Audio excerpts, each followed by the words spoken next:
mais uma dose do podcast Vida Louca, Mente Sã. Eu sou Rebeca Vilela e esse é um espaço para a gente conversar com pessoas interessantes que estão por aí inventando um jeito de caminhar nessa corda bamba que é a vida acontecendo. Eu sou psicanalista e na clínica ouço com frequência a pergunta: será que eu estou ficando louco? Será? Alguns acontecimentos colocam a gente de frente com o real insuportável da vida, insuportável da morte, e sem aquela espécie de véu, um filtro que ajuda a gente a lidar com esse encontro devastador. Aí surge esse tipo de questionamento mesmo. Hoje a gente vai falar sobre um desses acontecimentos. É o segundo episódio que a gente grava sobre o rompimento da barragem da mina Córrego do Feijão, em Brumadinho, e seriam necessários inúmeros espaços, né, como esse e outros, para um espaço para testemunho e espaço para construção de um arquivo.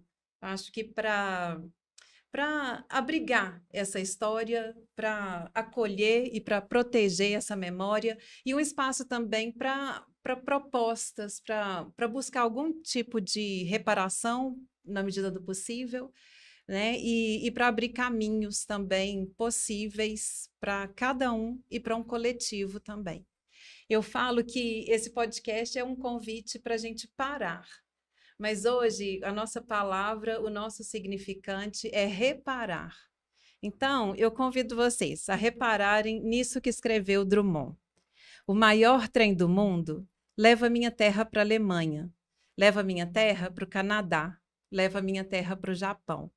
O maior trem do mundo, puxado por 5 locomotivas a óleo diesel, engatadas, geminadas, desembestadas, leva o meu tempo, minha infância, minha vida triturada em 163 vagões de minério e destruição. O maior trem do mundo transporta a coisa mínima do mundo, meu coração itabirano. Lá vai o trem maior do mundo. Vai serpenteando, vai sumindo, e um dia eu sei, não voltará, pois nem terra, nem coração existem mais. Então, para reparar a terra, o tempo, a infância, a vida triturada, o coração, é preciso parar. É preciso parar e reparar. Reparar na terra, reparar no tempo, na infância, na vida triturada, no coração. E será possível tanta reparação?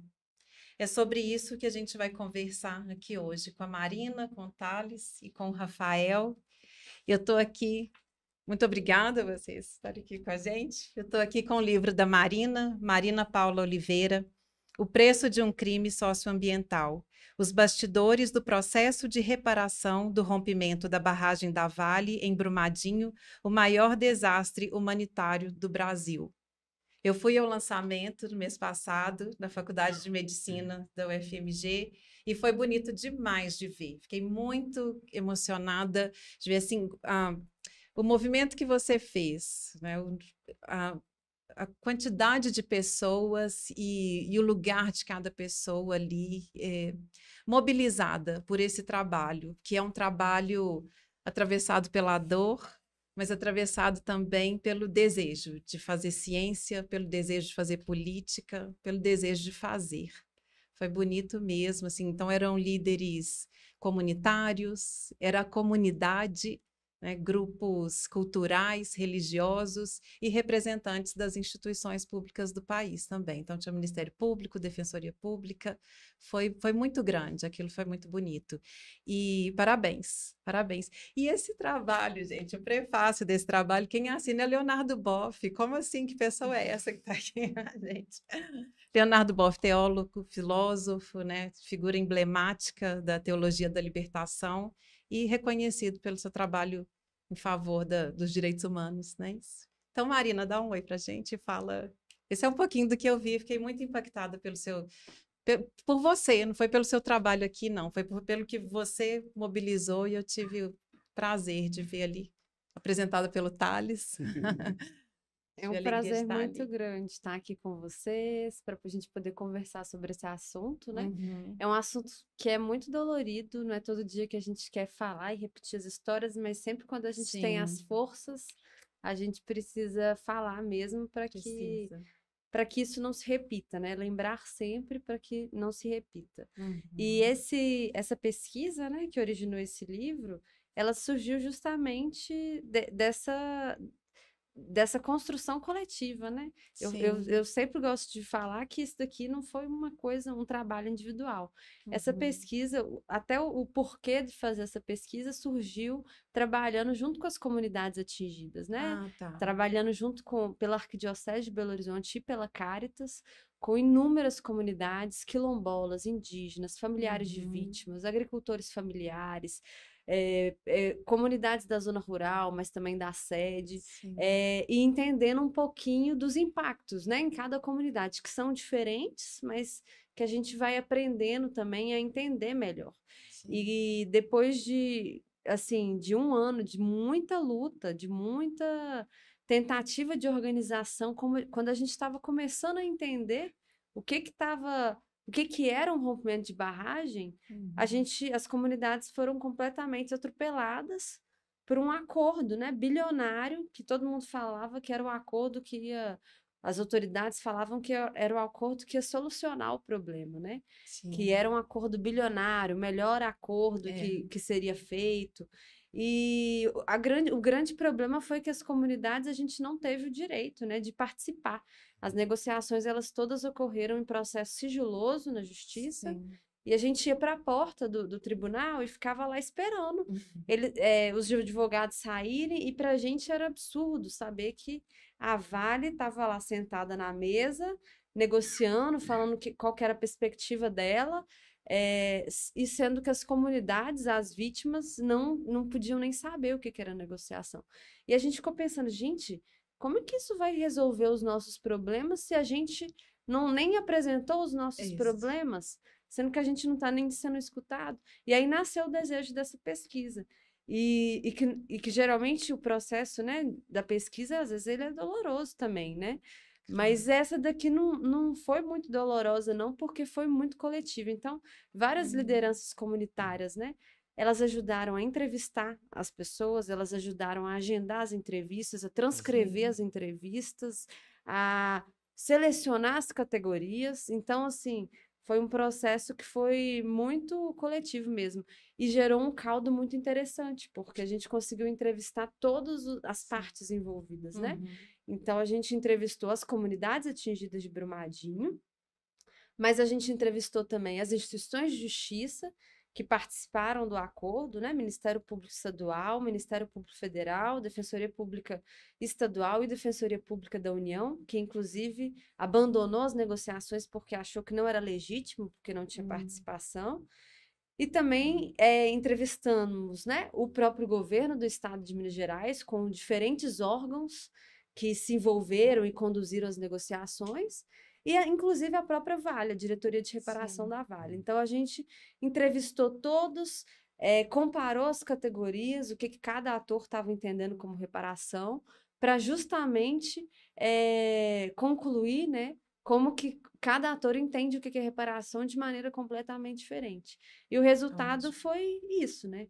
Um acordo bilionário que não gerou reparação, pelo contrário, gerou uma série de violações de direitos, que, inclusive, aumentam e potencializam, né, o crime. Quando, por exemplo, o acordo prevê distribuição de dinheiro para os mais de 850 municípios do estado de Minas Gerais, isso, sinceramente, é um palanque político, né? Antes de uma eleição, isso é uma iniciativa de poder distribuir e fazer a sua base eleitoral, considerando que até hoje tem gente em Brumadinho e na Bacia do Paraopeba, que foi diretamente atingida, que ainda não foi indenizado. Qual que é a lógica por trás de enviar dinheiro para todos os municípios do estado de Minas Gerais, enquanto tem atingido que ainda está lidando com problemas básicos? Qual que é a lógica de construir, por exemplo, um rodoanel de mais de 11 bilhões de reais, que vai desapropriar famílias, que vai expulsar famílias das suas casas, que vai gerar novos impactos socioambientais? E que dá a sensação de que só patrocina a própria atividade, né, da mineração. Esse rodoanel que, inclusive, vai ter pedágio, né? Quem vai deixar de usar a nossa Via Expressa, a nossa as nossas principais rodovias que a gente não paga para poder pagar um pedágio no Rodoanel que vai basicamente alimentar os fluxos de minério, né? Ou seja, vai beneficiar o setor minerário. Dinheiro de reparação que está indo para financiar o plano estadual de mineração do estado de Minas Gerais. Enfim, uma série, são violações em cadeia que para a gente é muito doloroso, porque esse dinheiro de reparação, ele tem que ser pago mesmo. A empresa precisa ser responsabilizada criminalmente e ela precisa também ser responsabilizada em reparar tudo, né? O que pode ser reparado. Ou então diminuir um pouco da dor, porque a maioria das coisas, na verdade, não podem ser reparadas. Mas, enfim, a gente precisa... O mínimo que a gente aprendeu também com essa pesquisa é que não tem reparação se não tiver participação popular. Que ninguém sabe melhor como diminuir a dor sem os próprios atingidos. Sim. Ótimo. Obrigada. A gente vai falar então um bocado aí desse trabalho seu. Thales Costa. O Thales está construindo uma memória coletiva. Aí você está registrando memória coletiva, acompanha cada passo desse processo, né? Como jornalista, como documentarista, como cidadão. Fala para a gente do seu trabalho, do seu envolvimento.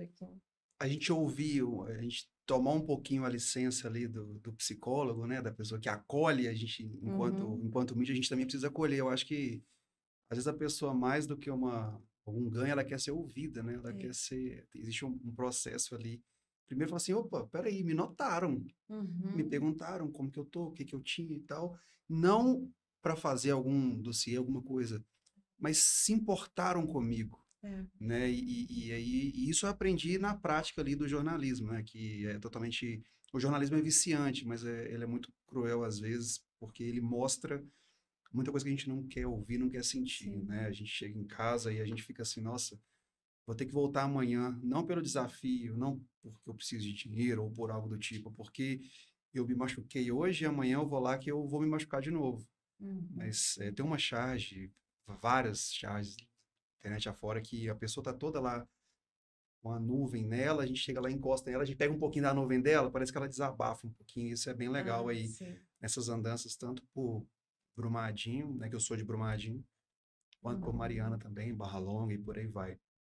E é importante, né, a gente dá a voz, né, acho que é muito importante, faz parte da cura, faz parte dessa libertação e faz parte de uma pseudo-reparação que a gente tanto luta, tanto fala, mas que a gente não sabe se ela de fato existe. Sim. Eu li um texto seu eu achei tão sensível, achei muito legal, que é sobre as tatuagens, né, de Brumadinho. Você podia falar um pouco para a gente, porque eu fiquei pensando nisso, é tão inominável, né, Rafael, isso que aconteceu, como representar, é tão difícil de simbolizar com palavras, de uma forma bem dita, vamos falar assim, que algumas pessoas levaram para o corpo dessa forma, né, claro que levam também através dos sintomas, que a gente vai falar um pouco também, né, de inúmeros, de depressão, ansiedade, mas questões da saúde mental, mas essa forma interessante, né, de desenhar isso, de colocar isso na pele. Nome até imagem, foto, alguma lembrança, alguma memória, algum carrinho, alguma boneca, alguma coisa. São várias que faz parte de uma coisa que, tipo, às vezes eu não preciso falar para perceber no outro, né? Às vezes uma pessoa tá lá com alguma, sei lá, aquele é um símbolo, aquele vira um símbolo, né? Se eu falo tanto e eu não sou ouvido, às vezes eu vou estar lá distraído e eu vou ser percebido, né? Seja através de um desenho no meu corpo, seja através de uma homenagem que a gente presta e põe numa rede social, seja através de um texto, de um relato, né? Então, isso é uma arte que a gente leva ali que, de fato, e assim, sente na pele, né? Literalmente. Foi tão marcado, tão profundamente, fica... que sente na pele. Aí eu tô adorando isso, a gente já está vendo aqui já desde o início a importância da escrita, né? De alguma forma é importante que seja registrado, que seja escrito, né? E também apresentar o Rafael Prosdóximo, eu ia perguntar antes, esqueci, pronunciei certo? Pronunciou certíssimo. difícil. Oi, gente, Rafael. Rafael é um grande cronista. Vou te apresentar desse jeito. Um grande cronista, gente, mas tem uma proximidade, uma intimidade com a palavra que é um trem bom demais de ler, né? Já falei com ele, gosto muito. Meio mineiro, meio carioca. Ainda curte um banquinho e um violão, não é verdade? Além disso, é psicólogo, então se apresenta para a gente e fala também um pouco do seu trabalho, de sua tese de doutorado e como que a gente vai encaixar isso tudo aqui. Ô, Rebeca, obrigado. Obrigado primeiro pelas palavras e também pelo convite, né, de estar aqui junto com a Marina, com o Thales, contribuindo para esse debate, né? Assim, eu fiquei pensando muito essas semanas, assim, porque eu fiz minha tese de doutorado, concluí em 2014, e eu estudei um caso da mineração, que é o projeto Minas Rio, em Conceição do Mato Dentro. Começa ali a mina, né? E a exploração de minério de ferro. E morei em Conceição durante 8 meses, em 2012, né? Depois fui dar aula, né? Terminei o doutorado, acabei deixando um pouco essa experiência que me marcou muito. Eu fico lembrando da época, acho que quando a gente é tomado por uma situação, né? Acho que a experiência de vida no ambiente tão complexo, tão tenso, ele marca. Então eu fiquei durante muito tempo só falando disso. E acabou que esse tempo agora, já quase 10 anos, né? Desde que eu concluí, me ajuda também a elaborar melhor, né, a experiência e tudo o que veio depois, né, assim. Acho que o meu interesse, até o título aí do livro da Marina, né, o crime socioambiental, acho que vai muito na linha do que eu comecei a estudar, que é a ideia de conflito socioambiental. Eu fiz uma disciplina com um professor muito importante para mim, que é o Henry Axelrad, lá do IPUR, e essa noção de conflito, ver a questão da mineração como uma questão política fundamental de disputa pelo território, né? E aí juntou muito alguma coisa que, além do que você falou, né, de mineiro, carioca, quer dizer, eu fiquei muito bravo com a ideia de Minas Rio ser um projeto de exploração de minério, porque eu acho que tem tanta coisa mais bonita, né, entre a gente, os dois estados, mas a coisa também de pensar essa noção da política no sentido amplo, do uso do território, das funções, da noção simbólica e material, com também a noção psíquica, né, a expressão psicológica, né? E na tese eu estudei a experiência de jovens que moravam em Conceição do Mato Dentro, como eles viam esse novo ciclo de mineração.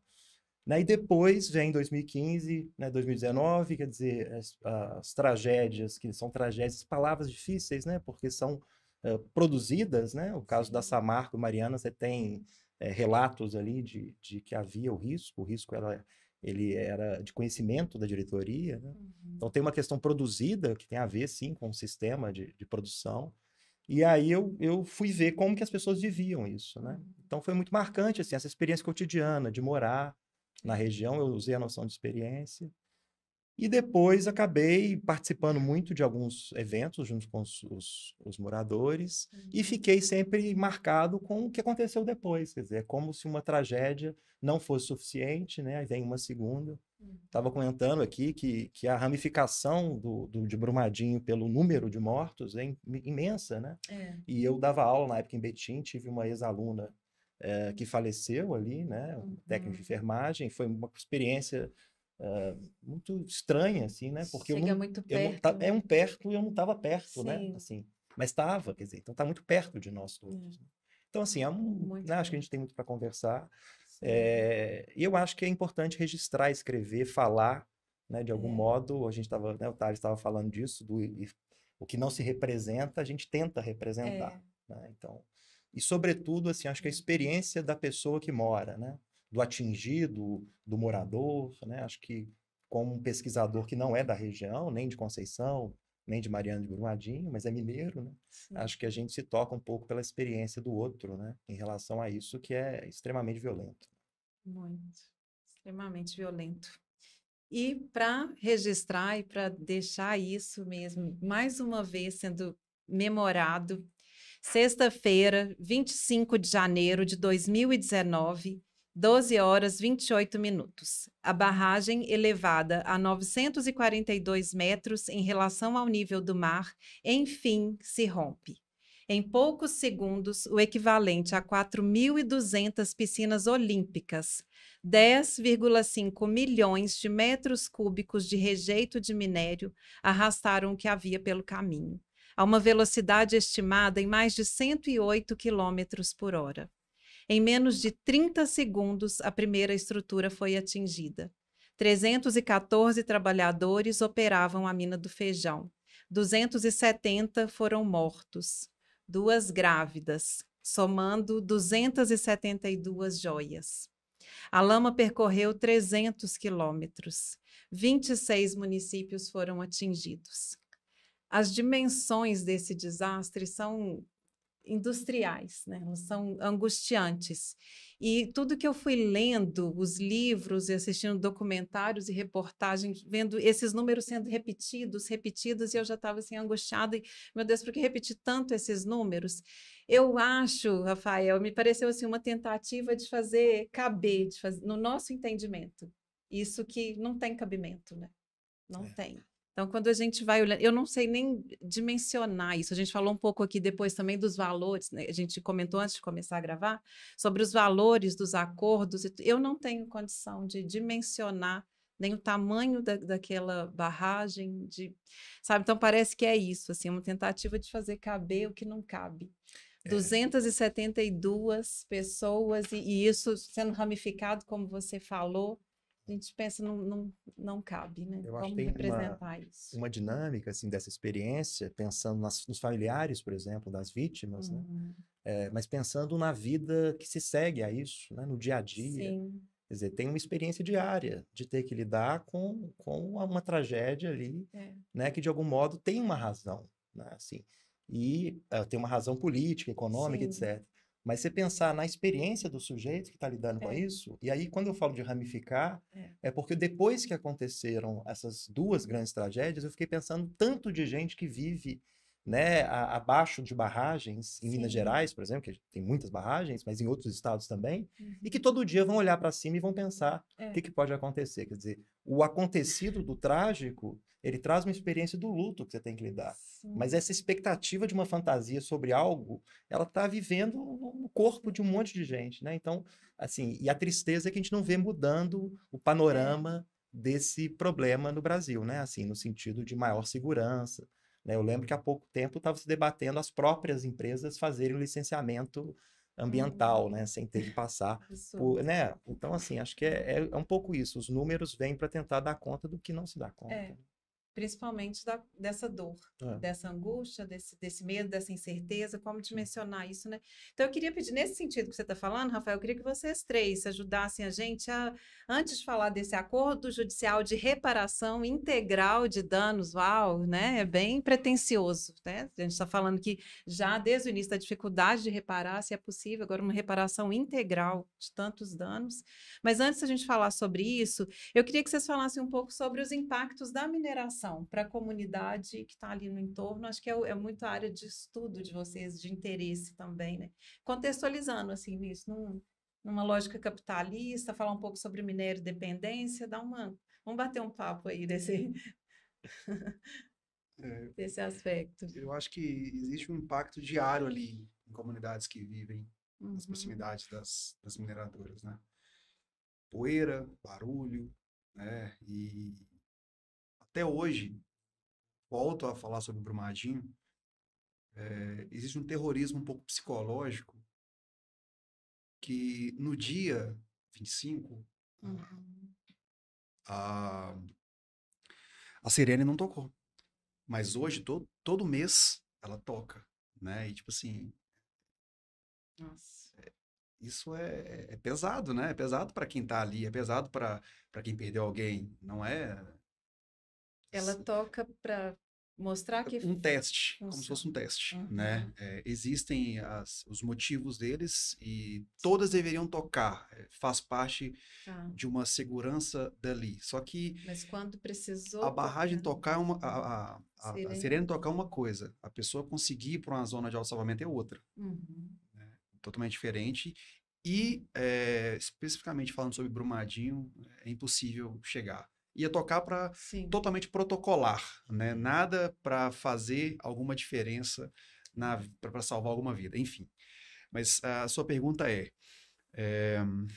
eu não sei, porque se vende desde muito... Eu cresci assim, meu avô trabalhou na Ferteco, que hoje é Vale. Então eu cresci sabendo da importância da Vale para Brumadinho, da Ferteco para Brumadinho. Meu padrinho me deu uma medalha, quando eu fiz 18 anos, uma medalhinha pequenininha, do funcionário padrão do ano de 82, 80, não sei, alguma coisa assim, do meu avô na época da Ferteco. E eu cresci tendo aquela imagem na cabeça de, nossa, que empresa, né? Que empresa bacana. E até pouco tempo, em Brumadinho, você via todo mundo, a Vale era um motivo de orgulho para os moradores de Brumadinho. Todo mundo tende a chegar em casa do trabalho, aí, sei lá, você costuma passar na padaria, no supermercado, sei lá, num bar, alguma coisa assim. Você chega, tomar um banho, fazer alguma coisa, a galera costumava ir direto, né? Porque, tipo assim, era um orgulho da pessoa vestir a camisa da empresa. E a gente cresceu com isso. Talvez na geração futura, né, dessas crianças hoje, elas não terão essa percepção, talvez. E tomara que não tenham mesmo, né? É idealizado, né? Isso aí a gente cresce achando uma coisa, né? Até que se prove o contrário. E isso é muito comum em várias frentes e nessa minerodependência ela é muito forte, né? Principalmente porque se paga muito bem, se dá muito bem, só que o dano ele pode ser muito maior, muito que uma coisa, né, totalmente assim. Então, assim, várias comunidades têm outros meios de uma subsistência, né? Um turismo, uma outra coisa assim, mas eles preferem seguir nesse caminho da minerodependência porque, repito, se paga bem, existe essa toda vez que vira e fala, mas eu sou contra a mineração. Mas falou, você tem aí um telefone, você tem aí um carro e é contra a mineração, deixa de ser bobo, não sei o que e tal. Então, assim, é tudo muito enraizado. Você tem que quebrar não somente esse dano que uma mineração feita sem controle, sem... Rafael mencionou que, tipo assim, eu tenho a mineração aqui. Eu preciso de fazer algum licenciamento. Aí eu mesmo vou fazer. Sim, tipo, né? A Marina citou sobre tentar uma reparação sem a nossa participação. Eles terceirizaram, quarteirizaram aquilo que eu quero, né? Sem me ouvir, né? Sem saber. Eles imaginaram, talvez o Thales queira aquilo ali. Enfim, então, existe esse problema, né? E eu não sei quando que isso vai ser sanado. Começou uma mineração em Belo Vale, há pouco tempo, onde a irmã da minha avó mora. E eu lembro, uma memória muito boa que eu tinha, era de uma biga que tinha na fazenda dela, muito boa, que na hora que minha mãe assustava, eu estava lá debaixo dela, adorava. Não existe mais, ela tá... A água que sai de lá é marrom, boa e tal. Então, assim... Agora, tem essa questão da idealização, acho que até, Rafael, você fala isso na sua tese, né? De uma sedução. Essa grande empresa, como o Thales está falando, que chega trazendo desenvolvimento, trazendo empregos, bons salários, não é? Como é que você viu isso ali, né? Tem eu estava pensando nisso, né, ouvindo o Thales também, tem uma questão que eu às vezes falo que a empresa sequestra a cidade, né? Você pegar o caso de Mariana, uma semana após o rompimento, o prefeito convoca funcionários públicos para protestar a favor da volta, me parece uma pessoa sequestrada no cativeiro, assim, porque há uma dependência total do município, não só de emprego direto, que a mineração gera pouco emprego direto, mas indireto, né, setor de comércio, etc. Então, assim, eu acho que assim, tem uma sedução que ela aparece de um modo muito pensado, porque eles não são artesanais, né? Não é uma indústria, Vale não é uma coisa artesanal, eles têm uma lógica. Então, você vai em cada comunidade e contrata uma pessoa. Então, uma comunidade de 20 pessoas, você tem um funcionário da Vale, ele vai defender aquilo. Você se instala em regiões que tem pouco emprego, né, formal. Então, você tem emprego formal, carteira assinada, quer dizer, muitas vezes o público mais de uma classe mais alta não tem a noção do que significa o emprego fichado, né? Então, você tem o caso de... Estou falando mais de Conceição, que eu convivi mais, mas eu acho que é muito um modelo mesmo, né? Quer dizer, você coloca uma instituição como o Senai e põe jovens de 18, 19 anos para estudar para ser técnico de mineração, recebendo 700, 800 reais por mês, com um uniforme muito bonito, né? Andando na cidade.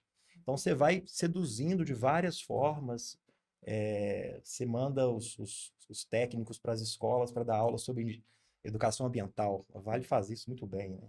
Então, você está lá na escola e aí leva, claro, um lanche, né? Ele leva um refrigerante, Quer dizer, então são estratégias de sedução que as pessoas, e aí a verdade é que, né, acho que é importante o que o Thales falou também, de que a maioria das pessoas gostava, falaria bem da Vale, porque é isso mesmo, assim, tem uma estratégia, só que você cria ali uma dependência que não é apenas financeira, ela é simbólica, né?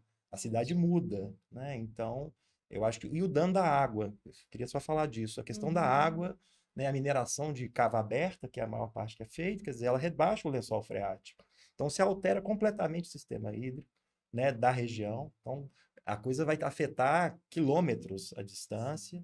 Então, lá em Conceição, Itaponhacanga, Alvorada de Minas, você via isso, as pessoas não estavam entendendo muito como que mudava o regime de água, aparecia água onde não tinha, sumia água onde tinha, e além da poluição, barulho, enfim, é um processo muito danoso, né? Mas que se não tivesse essa sedução, esse dano ficaria visível, né? Essa dinâmica de sedução, ela é muito forte.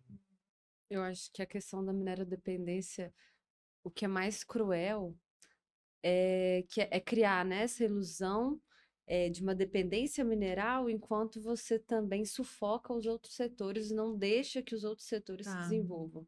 Isso é um processo histórico, né? Não é uma coisa que começa de um dia para outro. Brumadinho foi se consolidando ali em torno da mineração. Então, todas as iniciativas que a gente a princípio deveria ter de auto-organização, a gente sempre foi muito fraco. Desde organização sindical, grêmio estudantil, todas as iniciativas, elas sempre foram muito sequestradas e aparelhadas pela mineração. Não só pela Vale, mas por outras mineradoras também, né? O meu avô também trabalhou na Ferteco. A minha avó nasceu no Córrego do Feijão. Era cantineira da escola que servia para os filhos dos trabalhadores da Ferteco. Então, assim, eu estudei a vida inteira em escola pública. Eu fui criada para sentir raiva do Estado e gratidão à Vale, porque todos os projetos que eu participava na escola, muitos deles eram financiados pela Vale, inclusive eu fiz parte de um projeto que hoje eu fico lembrando e falando, gente, Vale Juventude. É um projeto que a Vale tinha em todos os municípios minerados do estado de Minas Gerais, onde ela tinha operações. Todo o meu acesso a canetinha, tinta, todos esses materiais que extrapolavam, né? Eu só tinha acesso àquele tipo de material que eu achava o máximo via esse projeto. Então, eu fui criada para poder sentir ódio do Estado. Falei assim, nossa, o Estado não me dá isso, mas a Vale me dá isso. E isso é cruel, porque vai criando uma ilusão, né? Uma ilusão mesmo na gente. Até mesmo de salários, porque se a gente for falar relativamente, os salários pagos assim não são bons assim, porque se a gente pensar que, olha, quanto que um operador de um trem faz de dinheiro ali por hora, com certeza o salário que ele recebe no mês deve ser algo próximo do que ele faz por hora. A quantidade de, né? Então, assim, e os melhores empregos, eles não ficam na cidade. Os melhores empregos, eles vão, no máximo, vão vir do Rio de Janeiro para ocupar as grandes chefias, né? Rio de Janeiro, São Paulo ou do exterior, vem de fora, porque a nossa mão de obra, ela serve só para fazer o trabalho que não é interessante, né? Então, eu acho que falar sobre essa minerodependência é muito importante para a gente poder extrapolar isso e pensar o modelo mineral de uma maneira mais ampla, do jeito que ele é. O processo mineral, ele sempre quando alguém me pede para falar, eu tento explicar de uma maneira bem didática. Você pegar um pedacinho muito pequeno, você precisa, tipo, explodir montanha, explodir serra. E aí você vai lá, por exemplo, um diamante, você pega um diamante e sobra aquele tanto de lixo. E é lixo tóxico, né? Metal pesado, que faz mal para a saúde. O método mais barato de armazenar esse lixo, né, é criar e colocando a montante nessas estruturas de barragem, né? Mas essas estruturas de barragem, elas são naturalmente instáveis. Elas são estruturas que elas são feitas e se não monitoradas, elas rompem. Essa é a regra. Fato. E é por isso que a gente tem um grande problema, porque uma vez que uma mineradora deixa de operar num território, considerando que o minério é um recurso esgotável, essa mineradora vai ficar monitorando as barragens que ela deixou ali naquele território para sempre? Uma vez que no estado de Minas Gerais a política é o automonitoramento? Então, assim, o que a gente fica com um tanto de bomba relógio, Sim. que vai, se não monitorada, e essa é a grande questão, porque no estado de Minas Gerais hoje a gente tem 40 barragens instáveis, isso sem falar que a de Brumadinho era considerada estável e a de Mariana era considerada estável também. Considerada, que você fala, era que tinha os atestados de estabilidade. Que ela estava 100% segura. Sim. Cumpriam os parâmetros e os critérios exigidos. De acordo com esses laudos. Então, assim, essas duas barragens eram consideradas estáveis, né? Com laudos falsos, claro, como a gente percebeu, porque se rompeu... não eram estáveis, né? Não eram estáveis. Enfim, tudo isso para dizer E não o era quê? falta de tecnologia, imagino, para atestar porque de o que fato. causa um rompimento de barragem? É a falta de investimentos de segurança, dos trabalhadores, das comunidades, é a falta de monitoramento e fiscalização. Isso é o quê? Isso é recursos financeiros, né? É a falta de você optar por um método que é mais seguro, porque esse método é o mais inseguro, né? E ele foi proibido agora. Não tem mais. Não tem pode mais barragem montante. Não pode se criar mais, mas ainda as que existem... elas têm que ser desmobilizadas?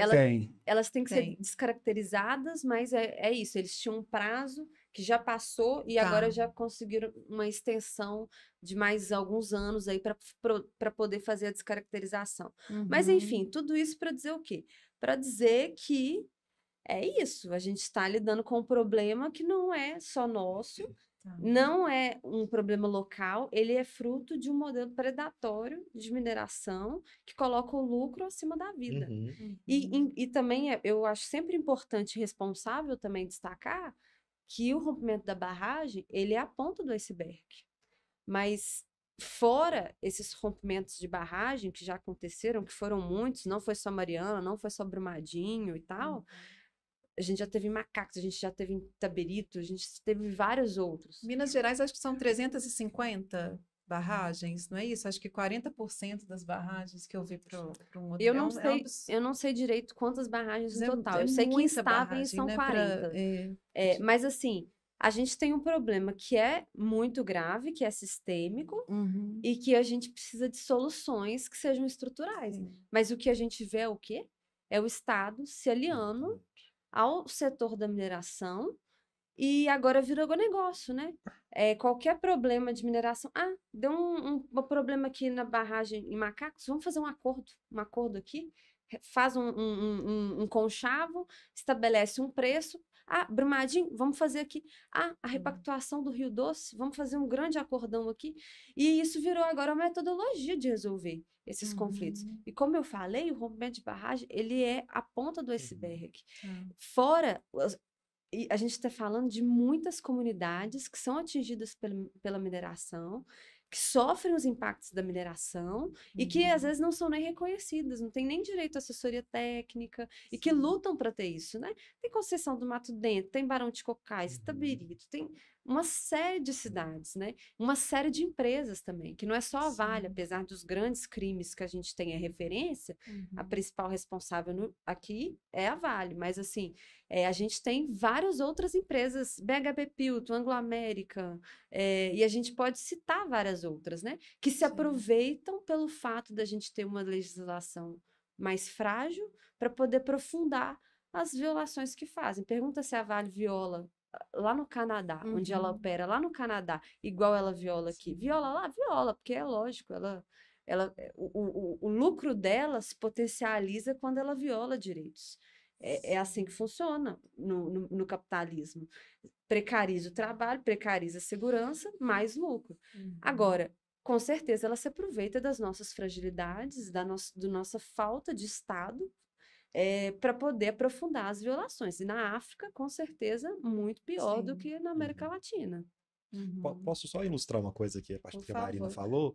Quer dizer, tem algo desse lugar, de uma tomada de poder, que a mineração neutraliza as forças e influencia de um modo que às vezes a gente nem pensa, né? Assim, quando houve o primeiro procedimento de licenciamento de Conceição do Mato Dentro, a licença prévia, no dia que ela foi aprovada, tem um áudio dessa reunião, se não me engano, 2008, dezembro de 2008, e o engenheiro responsável pelo DNPM, né, Departamento Nacional de Pesquisa Mineral, ele faz um parecer técnico muito crítico ao projeto que a Anglo-América ela colocava para a Conceição do Mato Dentro, né? E um dos pontos era a barragem a montante. Ele já colocava no parecer técnico, o engenheiro não é um militante de movimento social, o cara do DNPM, ele faz um parecer, isso está gravado, e ele faz a sugestão de mudar o projeto antes dele começar. E aí alguém não vou falar agora, mas isso está relatado assim, de uma instituição de apoio à mineração, pega um telefone celular, põe no ouvido do engenheiro, e na hora do voto, o engenheiro fala, embora tenha ressalvas críticas, eu vou seguir as orientações do meu órgão e votar a favor do projeto. Quer dizer, mostrando esse exemplo, para mim, ele é muito cabal, assim, de como está tudo dominado, né? Quer dizer, os caras dominam órgãos de fiscalização, Estado, né? A figura do Pimentel né, em Mariana, dando a primeira declaração dentro da Samarco, chamando a Samarco de vítima do processo, né, de 2015, acho que é um exemplo impressionante desse lugar de parceria, Estado, parte da sociedade civil, parte de órgãos de fiscalização, enfim, não estou dizendo que está tudo controlado assim, tem muita gente trabalhando, mas você vê que é um poder muito grande, né? Pensando um pouco do que a Marina trouxe, assim, de mudar o cenário, na verdade não tem como mudar sem participação popular e sem mudança de poder político em relação às decisões. Essa base que é formada, né, para poder discutir a respeito, ela é, sei lá, vamos falar aqui, vamos trazer para uma esfera menor, vamos colocar uma esfera municipal, seja ela de que qualquer cidade for. Existe o conselho, né? O conselho é formado por funcionários que precisam receber o dinheiro mensal. E quando não é formado por funcionário, é formado por parente de funcionário, né? Presidentes de casas legislativas aí municipais indo trabalhar com camisa de mineradora. Né? Eu sou vereador, eu estou enquanto vereador, mas eu trabalho na mineração, né? E provavelmente, né, não quero levantar nada aqui, mas provavelmente foi eleito com alguma participação financeira vinda da própria mineradora.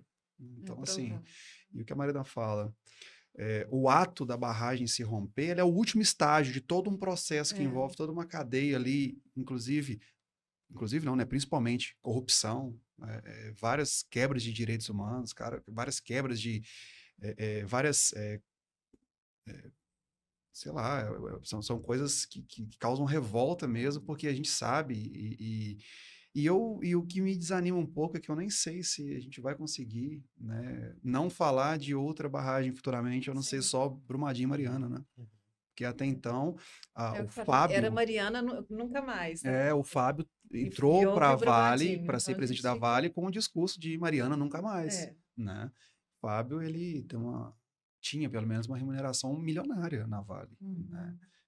E aconteceu. A gente não sabe se vai acontecer, honestamente, eu estou sendo muito sincero, eu não sei.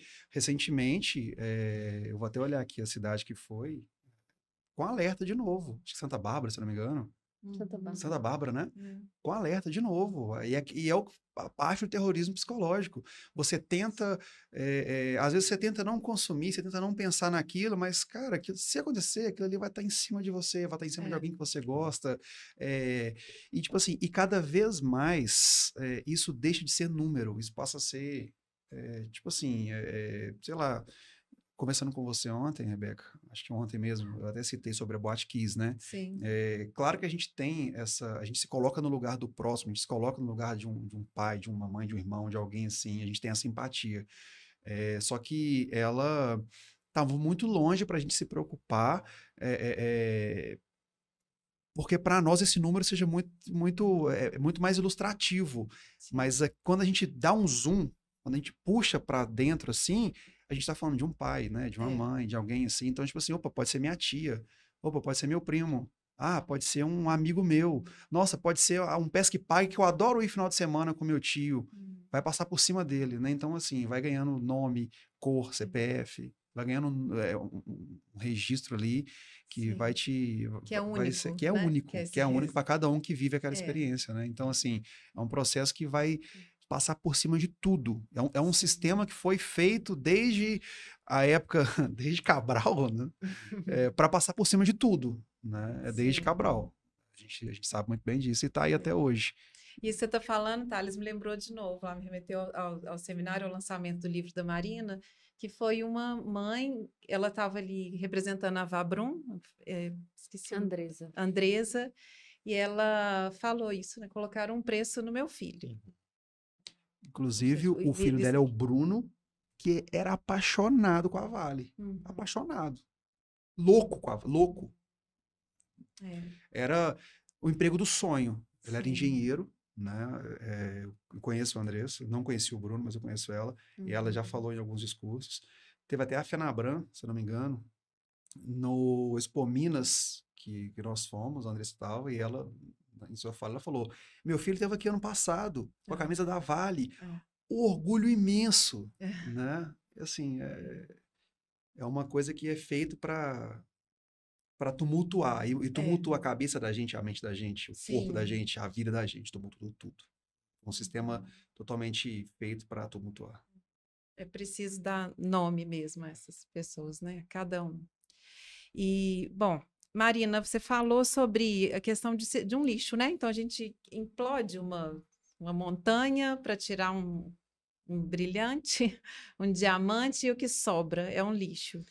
Que é um resíduo, rejeito, que é né? aquele rejeito. O rejeito, que é essa lama, né? Que ela tem essa, como é que fala? Pastoso, né? Sim. Porque o processo implica em você colocar várias substâncias tóxicas, aí tem os metais, aí tem um pouquinho de água, não sei o quê. Tá. Enfim, aquilo ali gera um resíduo que não tem proveito, é um lixo. Só que não existe uma lixeira própria para colocar isso. A lixeira é a barragem, né? Tá. Então é isso. Aí aquela barragem estava inativa, então já não tinha mais o que minerar. Eu queria entender isso, exatamente o que funcionava ali. Posso só fazer uma pontezinha aqui? E desculpa, acho que eu te cortei, aí você... Tá bom. Se quiser, pode ir. Bom, a barragem, ela é esse lixo, né? E aí, o que acontece? A barragem em Brumadinho, a princípio, eles diziam que ela não estava sendo operada, mas em dezembro, antes de romper a barragem, eles já tinham solicitado, já tinham recebido a aprovação para o alteamento da barragem, ou seja, menos de um mês antes. E é isso. Eles falavam que estava inativa, mas tinham várias coisas acontecendo, né? Operações dentro da barragem ali também. Inclusive, se você pegar o relatório da CPI, você vê lá iniciativas da Reframax, que é uma empresa terceirizada que estava fazendo lá alguns procedimentos na barragem, estava tendo explosão perto da barragem, estava colocando saco de areia perto da barragem, fez uma perfuração na barragem. Então, assim, uma série de coisas que estavam acontecendo ali na barragem, enquanto já tinha previsão de fazer novos alteamentos também. Sim. Desculpa te cortar. Mas o que eu queria dizer era que o rejeito... A barragem, ela tem muitos anos já. Década de 60 que ela foi erguida ali. O que na época era rejeito, hoje é totalmente minerável. Eu ia perguntar sobre isso. Entendeu? Totalmente, né? Desculpe os engenheiros que estiverem assistindo a gente, eu não tenho conhecimento disso, só ouço falar, então eu estou relatando o que já me falaram. Se trata de um material que antes era considerado lixo, mas hoje é puro. Tanto é que a Vale minerou ele de novo, né? Com o lixo de hoje em dia, inclusive até com partes mesmo, né? Pois é, tá proibido agora, assim, oficialmente, não parece que tem essa demanda e não pode. Tá proibido, né? Assim, a gente não sei o controle. Isso não quer dizer que não esteja acontecendo, tá? Não sei, enfim, mas antigamente aqui, não existia tecnologia para conseguir captar todo aquele mineral válido para ela. Okay. Hoje existe, né? Então, está proibido ela continuar a atividade minerária dentro da cava Córrego do Feijão. mas nada impede que ela recolha aquele registro que foi derramado. E esse registro ele é destinado a algum lugar, depois de passar, tem todo o processo, né? E hoje existe uma equipe do Corpo de Bombeiros lá que fica... eles retiram aquele rejeito, né? Esse lixo, eles colocam numa grande peneira, que hoje muitas das últimas identificações foram feitas assim, com partes, né? Com ossos das pessoas que morreram. Ossos dos animais também, que eu acho que é importante citar. Enfim, é isso. É pesado, mas... enfim, pesado. Eu até fiquei meio perdida aqui, gente. O que levou ao rompimento da barragem? Aí eu queria que a gente entrasse um pouco nisso e a questão da responsabilização. Até hoje, o que foi apurado? Vou poder... Eu acho um pouco de falta de ar aqui. O que levou ao rompimento da barragem, acho que a gente já falou, né? A falta de investimento em segurança, a falta de monitoramento e fiscalização, de um comprometimento mesmo, né? De uma negligência criminosa por parte de uma empresa, que é a Vale, atrelada, né, a uma subsidiária alemã, que é a TÜV-SÜD, que deu os laudos falsos de estabilidade, também com a conivência do Estado, né, que devia também estar acompanhando e não acompanhou também. Então, foi uma coisa que uma barragem não rompe de um dia para o outro. Você pega e lê os relatórios da CPI, você vê que a primeira vez que a barragem deu indícios de instabilidade foram anos antes dela romper, né? Então, assim, o porquê de romper a gente já sabe, né? Era mais lucrativo deixar romper do que paralisar as obras, remanejar, fazer o que tinha que ser feito. Então, não tem outra explicação. Ou se alguém tiver alguma outra explicação, a gente tenta entender até hoje, né? Por quê? Mas por quê? Foi por causa do capital, da lógica capitalista de uma empresa que queria maximizar os lucros e que não estava se importando com a vida, né? Não era falta de recurso ou falta de condição de identificação, né, da condição real da barragem e nem recurso para paralisar isso. Tem um artigo do Bruno Milanês, da Universidade Federal de Juiz de Fora, que ele faz uma análise bem interessante, assim, pegando o valor da tonelada do minério, né? Porque chegou lá em 2010 a $140 a tonelada, depois caiu muito, depois voltou, agora eu não estou acompanhando, mas a análise dele é que como que você mantém uma margem de lucro numa empresa que explora milhões de toneladas, né, pegando esses grandes empreendimentos, né, porque tem mineradoras menores, como é que você mantém uma margem de lucro? De onde você tira? Né, você tira de segurança. Né? Então, assim, você tem uma análise dele que vai trazer esses dados, assim, em relação a como a segurança custa. Então, para você manter o lucro, lembrando, né, que essas empresas têm um lucro muito, muito alto, né?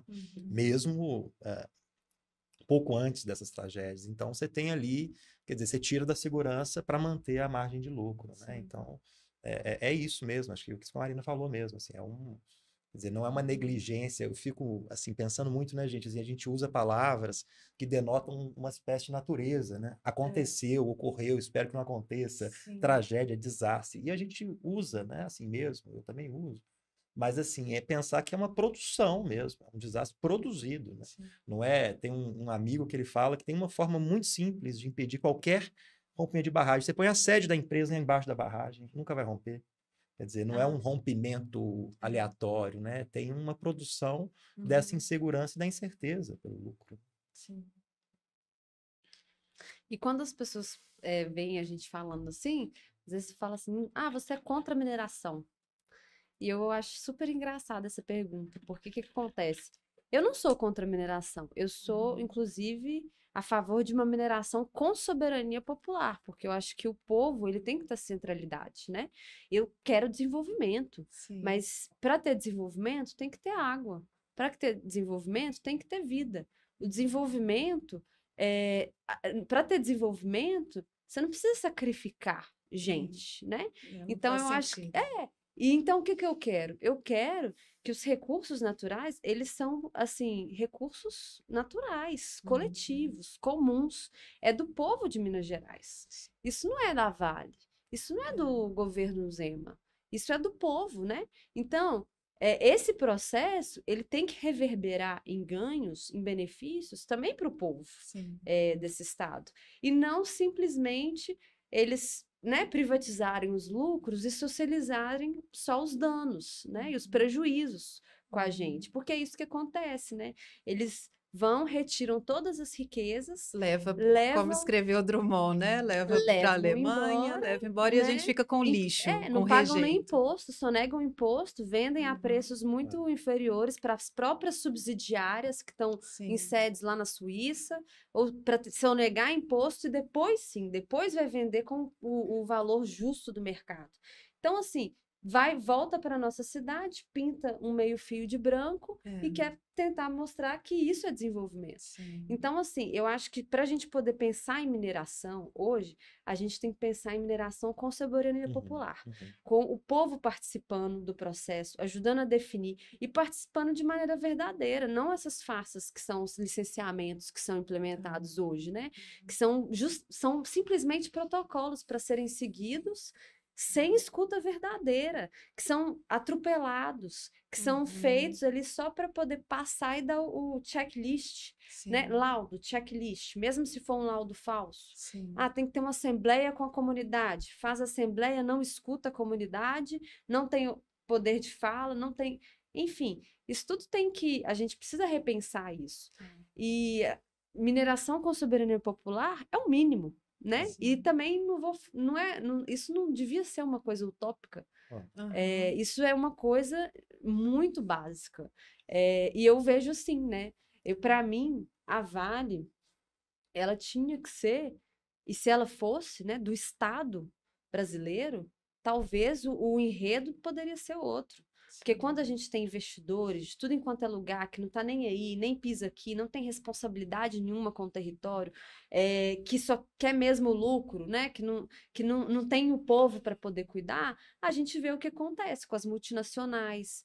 E aí a gente vê Carrefour, várias multinacionais que vão chegando nos nossos territórios, que tem a grande maioria de investidores localizados em outros países, e que vêm aqui e que não querem nem saber, só querem retirar o que precisa retirar e pronto, né? E é lamentável quando a gente vê que o Estado, que o governo, né, se alia com esses interesses, porque o governo tinha que defender os nossos interesses. A Vale não me surpreende de fazer o que faz. Agora, o governo do Estado de Minas Gerais, o governo Zema, me surpreende, porque foi eleito para poder cuidar do povo. E se entrega os recursos naturais, assim, de bandeja para o setor privado, não está cuidando, né? Pelo contrário, está achando que o recurso é dele e que ele pode fazer o que bem entende. Então a gente podia ir por esse caminho aí, dessa participação popular e passar para a parte do acordo. Que vocês falassem para a gente um pouco como foi feito esse acordo entre o Estado e a Vale, por que ele foi sigiloso, quem é o Estado que estava ali, né? O Estado, como o Estado estava ali, quem representando. Essas pessoas foram representadas pelo Ministério Público, de fato, não foram?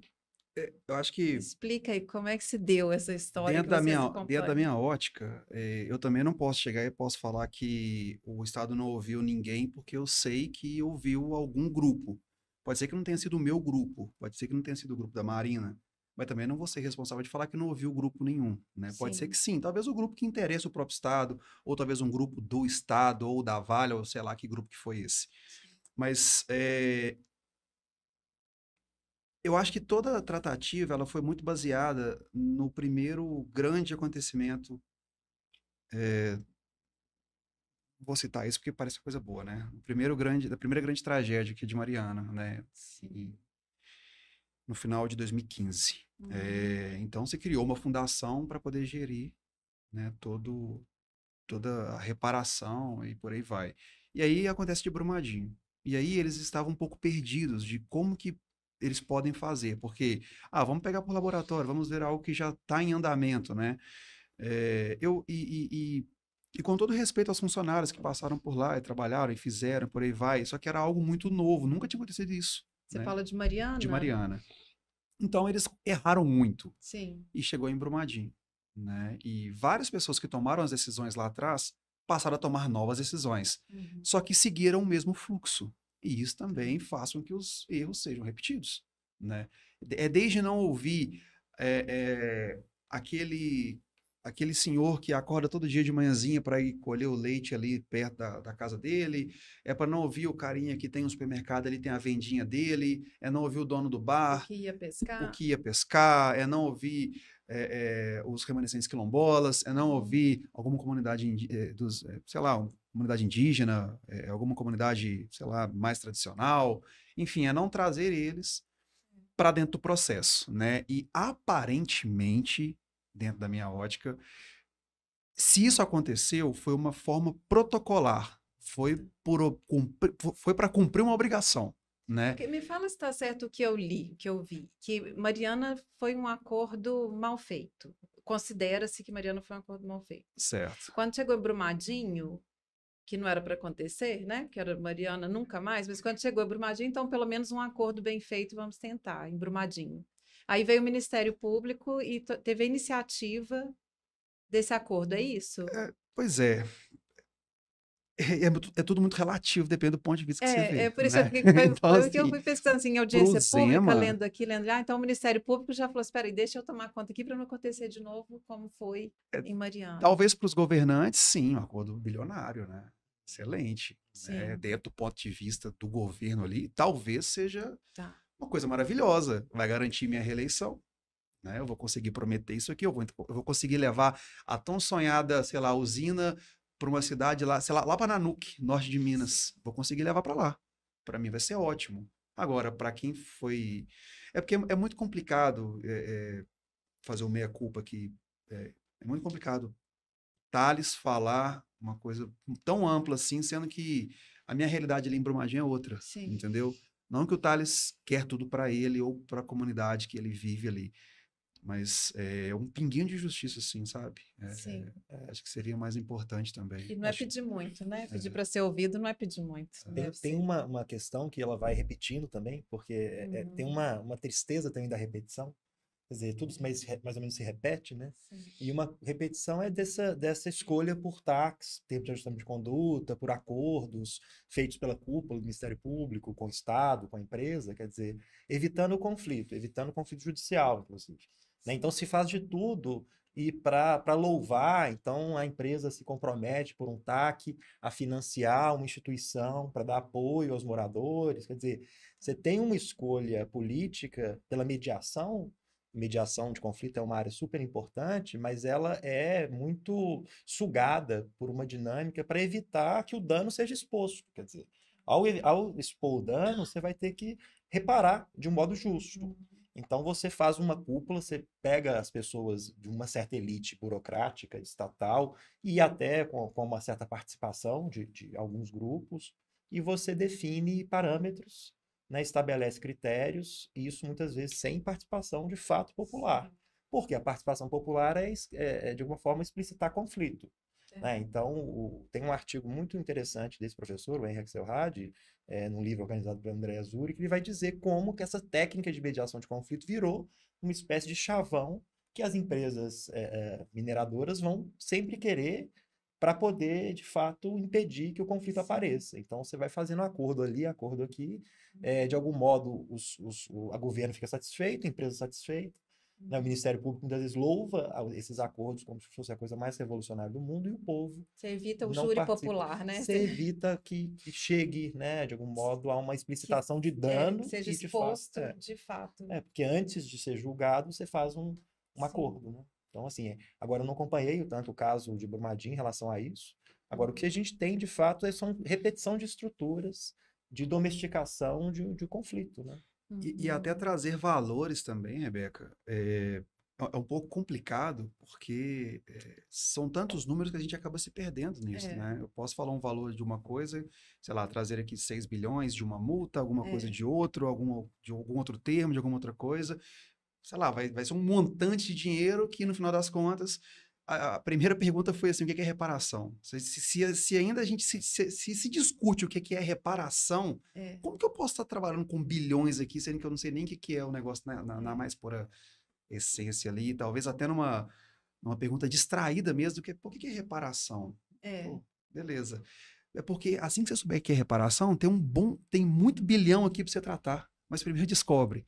Então, Sim. assim, é difícil. Essa pergunta não foi feita para cada um. Não, eu não sei. Para cada um é a forma de falar, né? Mas para Marina fez essa pergunta, né? Foi lá para fazer uma pesquisa e ver o que é. E mais do que fazer a pergunta, né? Colocar as pessoas para fazerem. Pois é, então. Para participarem, então para se moverem. Acaba que a gente não sabe lidar. Né? Mais um ano, daqui 2 anos, 10 anos de Mariana, tá lá do mesmo jeito. E no último janeiro, 4 anos de Brumadinho. E eu não posso falar que Brumadinho tá do mesmo jeito, que Brumadinho tá pior. Sim. Né? Brumadinho tá pior, que hoje a gente vive com insegurança. Eu não tô falando insegurança de alguém assaltar minha casa, não. Tô falando insegurança de uma cidade pacata, cidade gostosa de se viver, né? De tendo a cultura de você é filho de quem? Você é neto de quem? Nossa, sua tia me deu aula, sua mãe me deu aula. Nossa, sua mãe faz uma rosquinha maravilhosa. Hoje a gente vai na rua, né? Não sei, talvez porque eu tenha passado um tempo fora também, mas eu não conheço, sei lá, 5% das pessoas que eu vejo. Mudou muito, né? né? Mudou muito. Tudo mudou muito. E você pedir para as pessoas, para a pessoa se adaptar num curto período desse, é muito danoso, né? E pessoas vão morrendo ainda, vão sofrendo danos, comunidades em Brumadinho vão sendo extintas, né? A Marina citou o Córrego do Feijão no início aqui, estava conversando com um amigo, ele está fazendo um livro para o doutorado dele, onde ele pauta algumas comunidades que foram extintas, né? E Brumadinho ele já sofre com isso desde a emancipação em 38, né? Então a construção do sistema Rio Manso, 2 comunidades foram extintas, já não tem mais ninguém. Falar de Cachoeira dos Antunes hoje é trabalhar a memória da pessoa, só ver foto, acabou. Hoje, tanto é que a grande estiagem, acho que em 2015 teve uma grande estiagem, né? Alguma coisa assim, os níveis de reservatórios de água da Copasa foram lá no chão, acho que foi 2015, se eu não me engano, 14, 15 por aí. Várias, sei lá, apareceram dentro desse sistema de Rio Manso ali, igreja, casa, tiveram fotos, vídeos e tal, então assim, é aquilo que você vai ter, né? Eu não vou querer outra estiagem para eu ver a igreja onde minha tia casou. Né? Então, assim, comunidade extinta, acabou, só fica na memória. E se você for hoje em Córrego do Feijão, imagina que aqui é o Córrego do Feijão. 70% dessa mesa aqui já foi ocupada pela Vale. A Vale comprou a residência. Por um valor até significativamente falando grande. Os últimos moradores vão ficar presos, né? Os vizinhos já não são mais os mesmos. Agora é a Vale que divisa com ele ali. O vizinho da frente é Vale, alguém ali é Vale. Então, assim, a comunidade ela vai deixar de existir daqui a um tempo. Então, assim, é um sequestro de nome, né? E assim, eu acho, não quero polemizar, tá? Mas esse sequestro, e Brumadinho sofre por sequestro de comunidades, até de uma forma que hoje é uma forma que muita gente encara como positiva, né? O próprio Inhotim. Né? Que Inhotim era uma comunidade e hoje é um museu que todo mundo acha maravilhoso. Não que eu não ache, eu também acho o Inhotim maravilhoso. Só que o Inhotim lá atrás era uma comunidade que hoje não tem morador nenhum. Né? Tem uma igreja lá dentro. Né? Inhotim foi... Mas essa comunidade foi expropriada? Foi comprando. O Inhotim fez o que a Vale está fazendo com o Córrego do Feijão. Eu compro aqui, eu compro ali, eu mato ali, eu desmato ali, eu crio alguma coisa aqui, eu pego ali, e você não vai me vender, não? Vou te pagar 100, não quer? Beleza. Ano que vem eu volto e ofereço 30. Sim. Entendeu? E o cara vai falar, pô, tô aguentando isso aqui mais não, vou vender, vamos embora. Então, assim, é um sequestro de nome, de identidade, de chão e... Olha, isso sobre o Inhotim para mim foi surpresa. Então, assim... Brumadinho vive esse sequestro, essa coisa assim desse sumiço de comunidades, né? Isso precisa mudar, né? Sim. Então, assim, é muito complicado. Sobre o acordo, acho que eu não tenho muito mais para falar, que eu falei no início, né? Sim. Mas o que eu queria só destacar é como que esse acordo, nos moldes como foi feito, como que isso é uma ameaça para a democracia mesmo do Estado de Minas Gerais. Porque foi um acordo antidemocrático, né? Sem participação popular. E aí eu falo com Sim. segurança. Não houve nenhuma participação popular, porque o sistema democrático ele prevê várias possibilidades e ferramentas. Audiência pública, tem várias questões. Agora, você, se houve, né? O que é chamar de participação popular, não pode ser, eu vou chamar fulano e ciclano, vem aqui na minha sala, bate foto. Isso não é participação popular. Sim. Participação popular tem método, tem procedimento, e isso não foi realizado em momento nenhum, né? E isso, né? Todas essas questões a gente precisa falar porque isso é antidemocrático, Sim. é contra a democracia. E a democracia a gente precisa proteger muito. Sim. Porque é isso, né? Geralmente, acordos judiciais, eles geralmente são sigilosos. Porque, enfim, tem toda uma argumentação jurídica que um jurista pode explicar melhor, mas que se publicizar, pode ser que o acordo não chegue num desdobramento e tal. Só que também prevê o quê? A participação das partes envolvidas, né?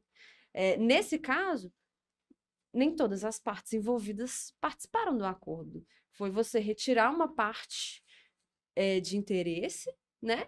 E simplesmente fazer o acordo com uma parte com o Estado.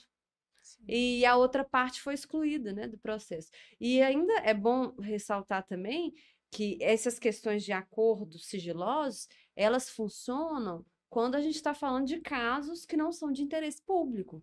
Quando é uma questão de interesse público, não pode ser sigiloso, porque afeta a sociedade como um todo, a comunidade como um todo. Sim. Então, assim, naturalmente, foi um acordo antidemocrático, que não cumpriu parâmetros mínimos, procedimentais, não incluiu representantes que foram eleitos, ou seja, tinham legitimidade para serem considerados, né, representantes, né? Quando, vamos falar, se a gente pegar os autores, assim, dos processos decisórios, Sartori, Dahl, vários autores aí, eles vão falar, por exemplo, que, quando alguma coisa fora do previsto, do previsível acontece, a primeira coisa que você tem que fazer é acionar as instituições, né? E quem são as instituições? Bom, os deputados, os prefeitos, os vereadores. Se nem esse público participou disso, foi excluído desse processo, não dá para poder falar de democracia, né? Então, assim, eu acho que é importante ressaltar essa dimensão do acordo, porque, inclusive, isso gerou vários conflitos. Porque o Legislativo, né, a Assembleia Legislativa de Minas Gerais, se desentendeu com o governo do Estado de Minas Gerais, nas fases finais do Estado. Teve grandes brigas ali entre presidente, entre governador. A Assembleia Legislativa também foi escanteada. Não participou. A primeira versão do acordo que a gente leu vazou pela mídia. Sim. A gente ia para a porta e ficava lá esperando alguma migalha de informação, na esperança de que, quando alguém saísse, que fosse um defensor público, um procurador, um promotor, fosse dar algumas migalhas de informação para ver para que lado que ia a reparação. A gente não tinha direito nem à informação, né? Isso... Foram muitas informações, né, que chegaram pela mídia. Isso. O texto, o primeiro texto, ele vazou pela mídia. Essas foram as informações que a gente tinha. Então, assim, um processo muito... E aí, assim, o que eu acho mais lamentável é que, e isso fica explícito também na pesquisa, é quando a gente vai perguntar o que você quer de reparação para as comunidades. A gente foi nas comunidades perguntando isso, né? E é isso, assim, eu tenho certeza absoluta que grande parte das coisas cabiam dentro dos recursos dispostos. A grande questão é que, como não foram ouvidas, hoje não cabe. E hoje o que acontece? As demandas que a gente tem, os problemas que a gente tem, quando as comunidades vão até a Vale fala, já paguei o acordo, agora você tem que ver com o Estado. Uhum. Quando as comunidades vão para o Estado, isso daí não está previsto, porque o acordo já foi formulado. Isso aí tem que ver com a Vale. E a gente tem um tanto de problema básico não resolvido, né? E aí a gente tem também muitas demandas, por exemplo, uma demanda de reparação aqui, se a gente pegar, tem várias categorias. Uma categoria aqui é a categoria de justiça e responsabilização criminal. Sim. As comunidades falam assim, olha, o que você quer de reparação? Eu quero que isso nunca mais aconteça. Eles têm que investir em segurança e monitoramento. Pergunta, quantos reais que foram para a segurança de barragens? Nem 1 centavo. Agora, o maior acordo bilionário de reparação não tem 1 centavo para fiscalização e monitoramento num estado que tem 40 barragens instáveis. É um absurdo, né? Quando o povo fala assim, a gente quer a verdade. A gente quer ter direito à verdade. Né?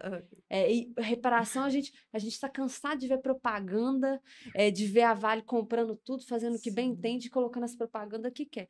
Vê se dentro desse acordo tem alguma iniciativa na área disso, né, de memória, de verdade.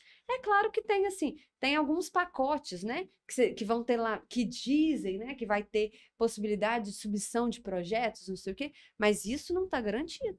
Ou seja, para além da gente não ter participado, hoje, se a gente quer ter acesso a qualquer direito, a qualquer migalha de reparação, a gente ainda tem que entrar num processo e disputar. Pobre disputando com pobre, atingido disputando com atingido por ter migalha de reparação.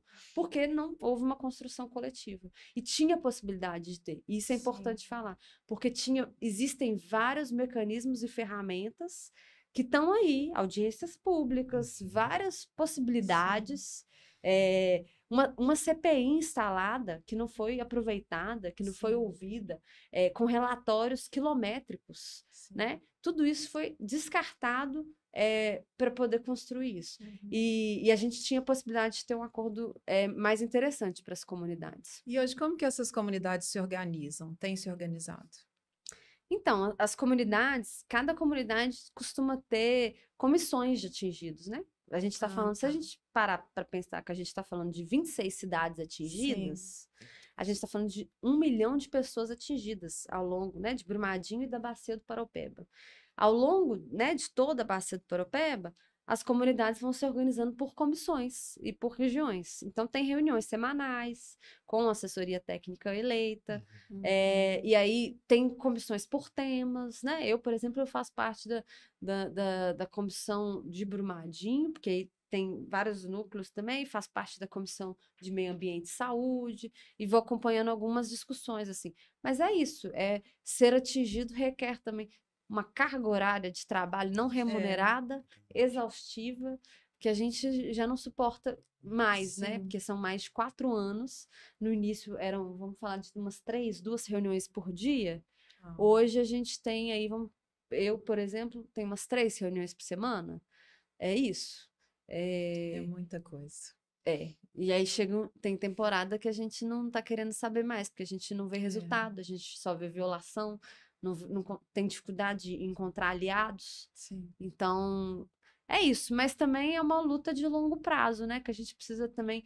Não pode ir com muita sede ao pote, porque senão a gente gasta as energias todas. E a gente sabe que é uma caminhada muito longa. Inclusive, por exemplo, hoje a gente tem impactos que antes a gente não tinha. Os impactos, por exemplo, na saúde, que hoje a gente tem, antes a gente não tinha. Lá em 2019, a gente, por exemplo, não tinha exames que atestavam contaminação por metais pesados no sangue das pessoas. Hoje a gente já tem. Isso são impactos que vão se agravando ao longo do tempo. E o que vai vir de impacto mais daqui a 3, 5 anos? A gente não sabe. Pode ser câncer, pode ser... O que vai vir? A gente não sabe. Isso está previsto no acordo? Não. Esse ponto aí que a Marina tocou, acho que é muito, talvez seja um dos mais importantes, né, dessa dúvida que ainda paira aí, né? A gente não sabe. O uso, a utilização de ansiolítico aumentou 3.000%. Consultas com psicólogos, psiquiatras, 300%. Né? Pessoas que É claro que todo mundo está sujeito a passar por algum problema de saúde, mas pessoas que a gente... É porque você está comparando a Brumadinho com Brumadinho, Brumadinho com né? Brumadinho. Tá... Então, assim, é um problema diário nosso. Diário. É diário. Eu faço utilização de um remédio chamado Alenia para asma. Antes, uma caixinha com 70 comprimidinho, um remédio lá. Eu conseguiria usar por 6 meses. Hoje não passo de 2, né? Eu tenho que usar, eu preciso usar, porque é muita poeira, é muita coisa assim, tá? Eu tô falando coisa minha, eu faço ideia de pessoas e eu não moro nas proximidades ali do rio, eu não moro próximo à mineração, eu não moro próximo à linha férrea que todo dia vai e volta carregado, né? Eu não moro perto de caminhão, né? Então, assim, fora os outros tipos de impactos, né? Então, assim, eu consumo, eu não falo por ninguém, eu falo por mim. O que as pessoas de Brumadinho pedem é o mínimo por um termo tão grandioso, por tantas cifras, por tanta coisa que eles discutiram e ainda vão discutir. É o mínimo, tá? A gente não pede nada, nada. É o mínimo. E mesmo assim, o mínimo, ele nunca é nos dado, sabe? Quem vê de fora... No início você falou sobre o olhar, né? Sobre isso, é ser ouvido. Bom, então, Marina e Thales, vocês são de Brumadinho, vocês estão ali convivendo com os comerciantes, com os familiares de vocês, com a comunidade mesmo, ali, de fato, no dia a dia. Não existe a sensação de reparação. Apesar do acordo milionário, apesar de indenizações que já foram acordadas, não existe essa sensação de terem sido reparados de alguma forma. Se ela existe, ela é bem... Vocês percebem? Ela é bem teórica. A gente não vê isso. Que eu falei, a cidade, ela piorou, né? Sim. Uma coisa... Se alguém falar assim, mas, sei lá, 4 anos do rompimento, uma coisa sei lá, a cidade piorou. Ela piorou, ela não andou, ela regrediu, ela piorou. Vários problemas, assim, né, estruturais, muito problema de trânsito, uma sujeira enorme, enfim. Só que discutir reparação, eu acho que é mais amplo do que fazer ponte, do que criar escola, creche, posto de saúde. Claro que isso é importante, a gente precisa, todo mundo precisa, óbvio. Só que, tipo assim, tem muitas memórias que vêm, assim, eu lembro que teve um trabalho feito, e eu vou repetir, é o mínimo, tá? Isso é mínimo. Isso foi feito o mínimo, mas você não precisa pensar bilhões, você consegue, às vezes, reparar de uma forma, talvez reparar não, mas minimizar ali de um certo ponto. Lembro que, acompanhando uma senhora na região rural de Mariana, essa senhora, ela perdeu, a lama invadiu o sítio dela, ela não perdeu ninguém, mas a casa dela foi embora e tal. E era uma pessoa muito humilde, ela foi embora com o álbum de fotografia dos filhos, inclusive de um filho que já havia falecido há mais tempo. Foi embora álbum de casamento, foi embora tudo. O que aquele pessoal ali fez? Ele que resolveu, era uma pessoa muito lúcida, a gente percebeu dentro de várias e várias conversas. Eu participei pouco disso. Eu vi ela em um evento, ela relatou, passei a fazer mais contato com ela e tal.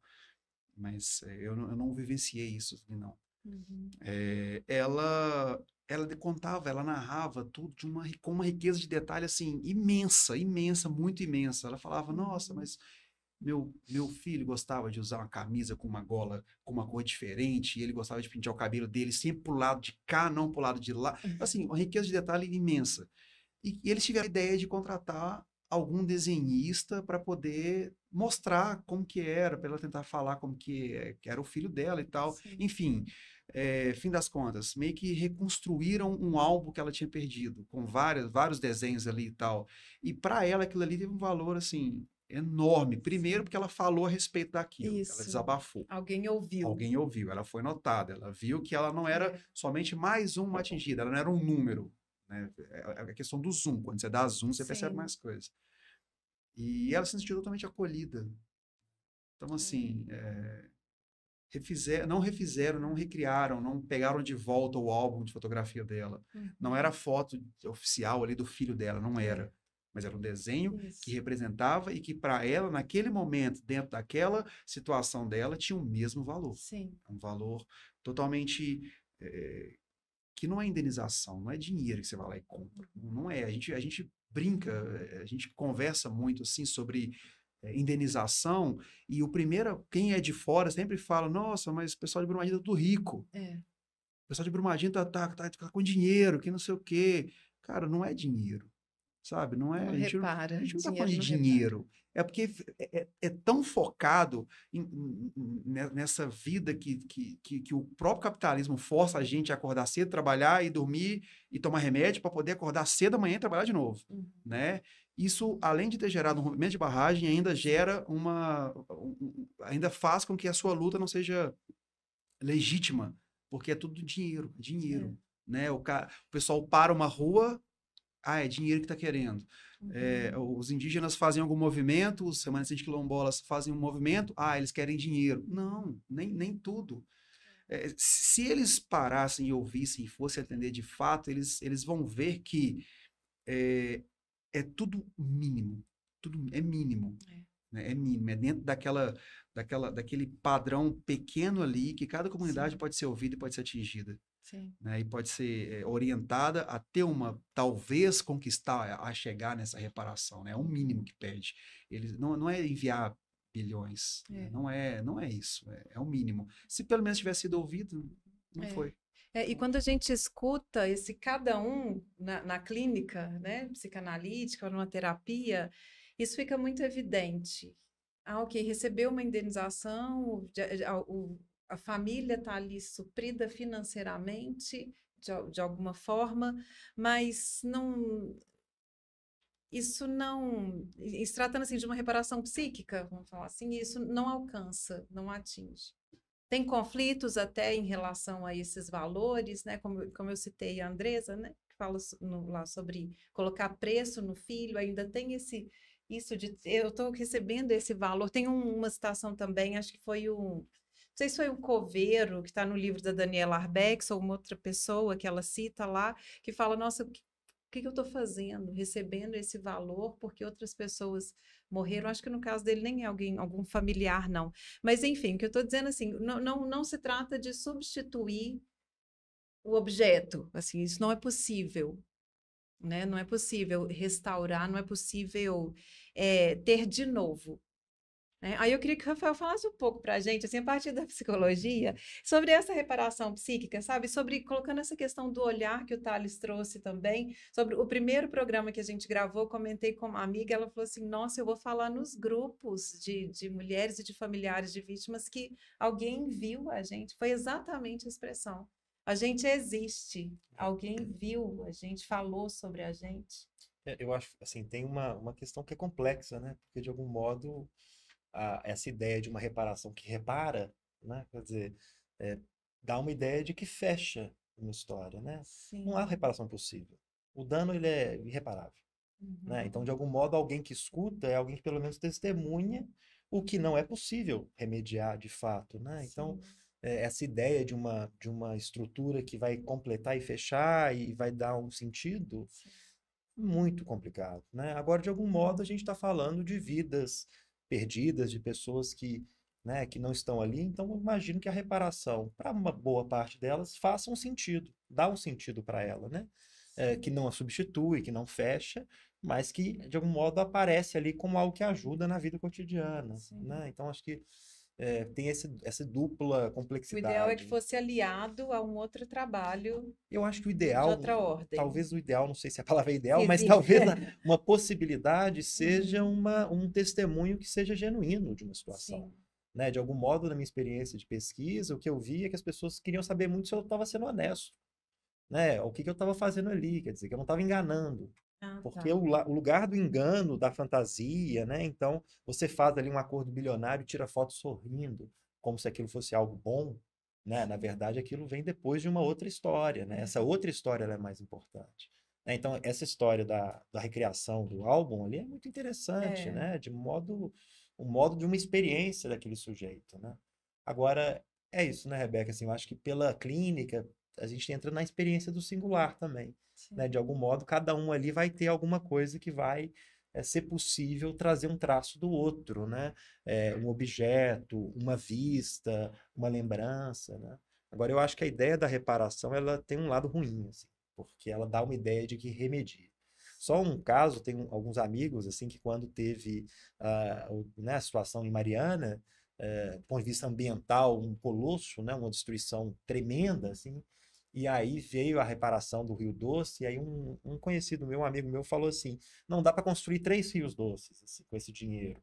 Quer dizer, não dá para construir nenhum, nem meio, nem um décimo. Quer dizer, tem algo que é de outra natureza, né? Então, a experiência da dor, do sofrimento, é de outra natureza. E a gente fica tentando, de fato, colar ali alguma coisa que seja uma resposta objetiva, clara, bem E definida padronizada e ainda, né? Você está falando do padronizada. singular, é o oposto que se faz, né? Então eu acho assim, tem um ponto que assim, não tem remédio mesmo, não. Mas frente a isso, o que é possível fazer? E o que é possível, acho ser respeitoso com as histórias das pessoas, né? Eu lembro de um senhor Antônio Pimenta, lá de Conceição do Mato Dentro, que ele falava assim: o pessoal chega contando mentira pra gente da empresa. Eu quero que chegue alguém contando uma verdade, né? Porque, de fato, é muita enganação nesse processo de lidar com o atingido, né? Compra de terra, essa negociação prévia a uma história que depois, né, da tragédia, já é muita fantasia, é muita farsa, muita mentira. Né? Então, eu acho que a verdade, ela tem Gostei dessa ideia da verdade, de uma forma eles querem a verdade. Né? Então, a honestidade, a verdade, a abertura, isso falta, né? Isso é um respeito, né? Ah.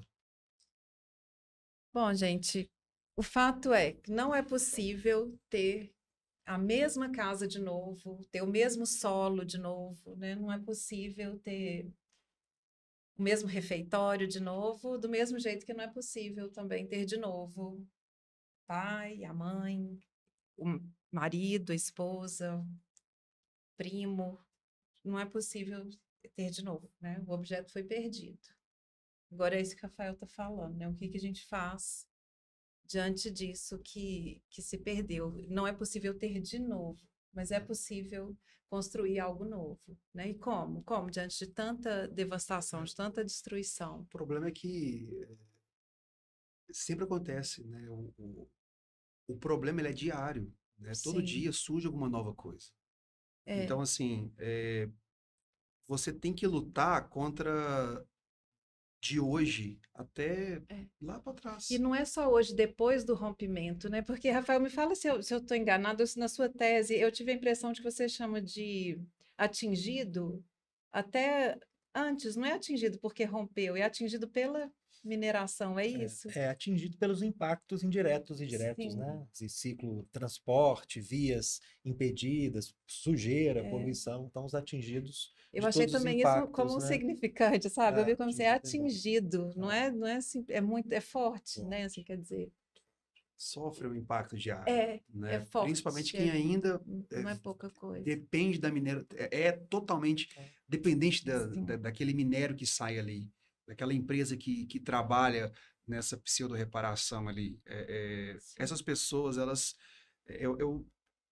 poucos meses de início da operação do Corpo de Bombeiros, na busca e resgate, eu li um artigo, eu não lembro onde nem lembro quem, eu vi por print, assim, em grupos de WhatsApp, que falavam que os bombeiros que tanto ajudam, eles também precisam de ajuda, né?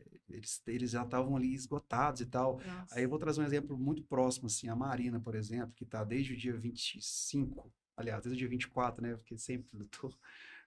Nessa situação, assim, ela também precisa de uma ajuda ali, de um acompanhamento, as pessoas que buscam, que fazem parte desses movimentos ali, que de tanto que você, às vezes, bate na trave, às vezes você consegue, sim, ser ouvido, você consegue, não, pode ser que a sua comunidade não, mas você consegue chegar ali, né, na cara do gol.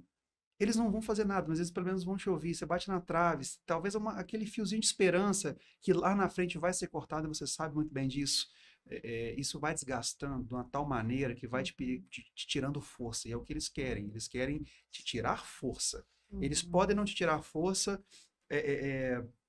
fazendo com que você desista dessa sua luta. Você vai estar sempre ali. Mas eles vão te enrolar, eles vão te falar mentiras. eles vão vir com muitas mentiras, como o Rafael citou, do seu Pimenta lá, da sua comunidade. Enfim, isso é muito danoso para a saúde da pessoa, né? Eu acho que você fazer parte desse processo é muito importante. E você somar força com outras pessoas, principalmente para também revezar ali, talvez seja mais importante ainda, né? Que aí junta uma forma coletiva, literalmente, que faça com que você nunca fique desanimado. Se você fica desanimado, outra pessoa vai lá, segura sua mão, segura seu ombro, te ouve chorar, te ouve... refletir, pega isso com você, soma força e vai para a luta. E a gente vê isso muito em Brumadinho e comunidades adjacentes ali da região. A gente fica sempre entre o singular e o coletivo, né? O individual e o coletivo, né? Bom, e é isso. A proposta da psicanálise, eu acho que seria repetir, recordar, elaborar, né? Ou seja, é falar, memorar, é falar de novo, rememorar o acontecido, como a gente vê que as pessoas, que vocês, e as pessoas que eu escuto também em consultório, e amigos, que é falar de novo, falar sobre isso e contar mais uma vez, e nesse processo vai elaborando isso e construindo algo novo. Isso é diferente de consertar, né? Diferente de... Tem até uma técnica japonesa bonita, né? Vocês já viram de colar a louça quando quebra? Parece com fios de ouro, sabe? Fica todo marcadinho, assim, é um outro objeto, não é o mesmo. Mas ele foi construído a partir dos pedaços. Então, não se trata de consertar, mas é o que fazer, é saber fazer com os pedaços, né? E isso é a partir da escuta, e acho que a escrita é maravilhoso para isso. Eu lembro também de um projeto que teve da Comissão da Anistia, que é também um processo de testemunhos, de escrita dos testemunhos, tem o livro dos testemunhos, né? Teve a clínica do testemunho também, mas acho que já concluiu, já acabou, né? Foi de 2013 até 2018, não sei, alguma coisa assim, mas que era a mesma intenção. Vamos falar sobre isso, vamos registrar isso, e é o testemunho de cada um, e assim vai criando um mosaico, que isso é um mosaico, é a partir dos pedaços, mas algo é construído. E aí, então, repetindo essa história, elaborando essa história de cada um e também de um coletivo, é possível lidar de uma outra maneira com o desejo, sabe?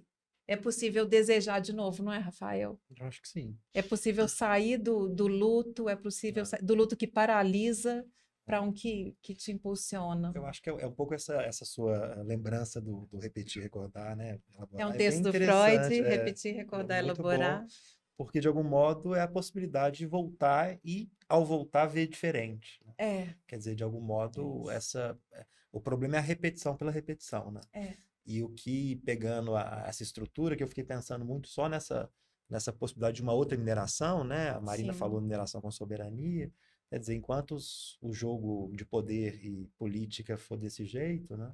Feito de cima e desprezando a experiência do outro, é só repetição, sem nenhuma elaboração e sem nenhuma possibilidade de mudança. Né? Mas para o sujeito, eu acho que sim. De algum modo, a possibilidade de recordar e elaborar uma experiência por outro lugar, né? Por outro prisma, né? E seguir com as cicatrizes. Exatamente. Né? Isso não vai ser de novo, é algo novo a partir dali. Gente, muito obrigada. Obrigada de verdade. Foi sofrido, né, Thales, para eu conseguir estar aqui e fazer esse programa. O primeiro que a gente gravou também com a Alexandra da Avabrum e com a Ana Luísa Lana, que é uma psicanalista que está em Brumadinho desde 2013, trouxe, sabe, insights fantásticos para a gente também, vocês podem assistir, né, e eu agradecer, que foi essa história toda é muito impactante mesmo, e a partir do momento que eu pude estar mais próxima de algumas pessoas, como o Thales falou, que não são números, que são pessoas, que são amigos, que são pessoas que eu escuto cada dia a dor, assim, isso foi também me invadindo. É o que o Rafael falou um pouco, isso vai chegando na gente, assim, e não dá para a gente ficar indiferente a esse movimento. Então, eu espero que esse podcast, gente, de verdade, seja um pouquinho, assim, desse registro, como eu falei no início, que tenha sido um espaço, assim, para essa escuta e que a gente continue aí a ideia é falar mais sobre isso. Você falou sobre os bombeiros, pessoal do IML. Eu não sei, de alguma forma a gente pegar pedaços também e construir algo e escrever algo, deixar algo sobre isso. Então, eu quero agradecer demais a vocês. Se alguém quiser falar mais alguma coisa. Queria agradecer só mesmo o convite, né? Estar aqui com vocês. Acho que é um debate muito importante, né? E para mim, pessoalmente, é sempre uma experiência de viagem, voltar a essa discussão que muito na correria da vida cotidiana eu não entro. Então, acho que é uma discussão que, para mim, foi muito E eu li rica. lá na sua tese que você falou que você quase foi para ciências sociais, né? Você coloca isso lá. Teve uma orientadora que te sintonizou ali. Com a psicologia. Volta para cá, a gente precisa de você aqui. Exatamente. Que legal. Bacana demais. Agradecer também a oportunidade, né, de estar aqui falando sobre esse tema que é tão caro para a gente, porque são as nossas vidas, né? A gente não tem muita escolha, a gente tem que viver elas mesmo. E a gente precisa continuar, né? Fazendo o que precisa ser feito e a única certeza que fica, que a gente não tem nenhuma receita, né, do bolo para poder seguir, seria bom se tivesse, é que, né, a gente precisa estar sempre articulado de maneira coletiva. É o único aprendizado que eu consigo ter certeza e segurança, é saber que a gente sozinho, a gente não dá conta, ou então a gente dá conta por pouco tempo. Agora, quando a gente está articulado em grupos, em comunidades, em coletivos, aí a gente consegue atravessar, a gente consegue viver, né? Inclusive os períodos de derrota, de tristeza, mas também os de alegria, mas também os de esperança. E é assim que a gente segue a luta, né? Por justiça, pela bacia do Rio Paraopeba e também do Doce. E das outras que, infelizmente, virão também. Sim. Marina, eu vou arriscar uma pergunta. Qualquer coisa a gente corta. Eu vi lá no lançamento do seu livro, tinha muita gente, eu brinquei com o Thales lá, tipo Marina, presidente do Brasil. Eu ouvi, eu estava sentadinha, não, eu escutei, eu só contei para o Thales. Tem alguma pretensão nesse sentido? Você sente assim um impulso, ou seu ou de fora, nesse eu sentido? Eu acho que a política, ela é muito importante. E eu gosto muito da participação política. Mas eu acho que cada um tem um dom, né? E cada um tem um carisma também. O meu é fazer política, mas com as bases também, com os grupos, com as comunidades.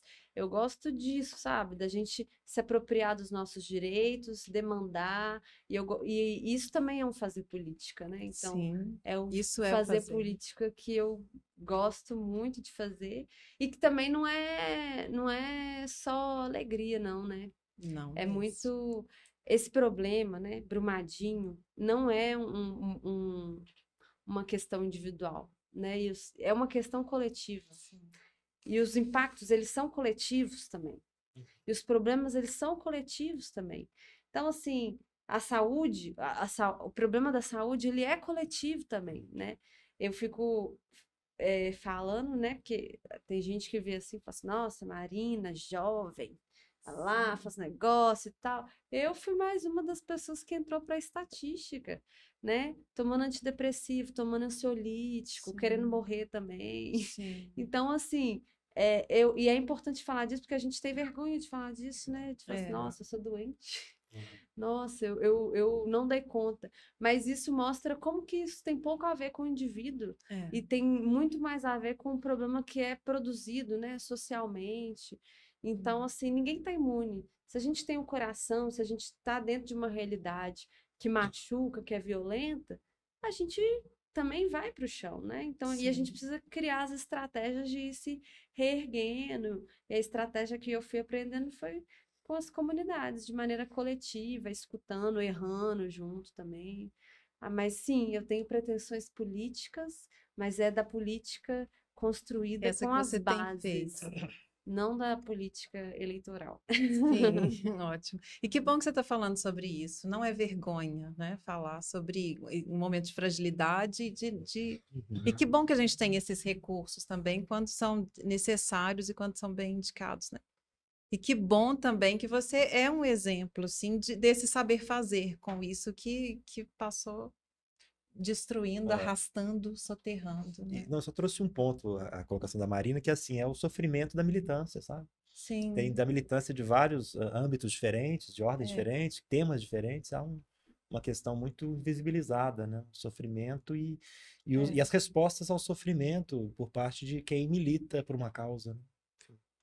Eu ia citar isso agora, porque quando você, desculpa, quando você vê alguém comprando alguma ideia, eles sempre vão te julgar, vão apontar dedo, vão falar, ele quer dinheiro, ele tá ali porque ele quer aparecer.